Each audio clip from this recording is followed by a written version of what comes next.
How to create webmail account aliases in Hostinger.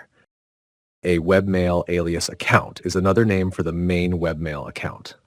So let's see how to create an alias webmail account. Once you log into your Hostinger account, this is the dashboard you will see. Next, click on the Emails tab and enter the Email section. Next, click the Mailboxes button associated with your domain. Under Manage Mailboxes, I currently have only one email account set up for this domain. To create alias webmail accounts, we will need to click this three-dotted More option.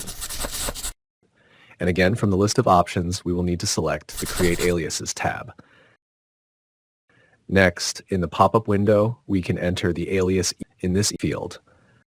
Any email sent to the alias webmail will reach the main webmail inbox. Finally, click the Create button to set up alias webmail account. And done the creating alias webmail account in Hostinger. Please subscribe to my channel and click the like button. Comment and share this video if it was helpful.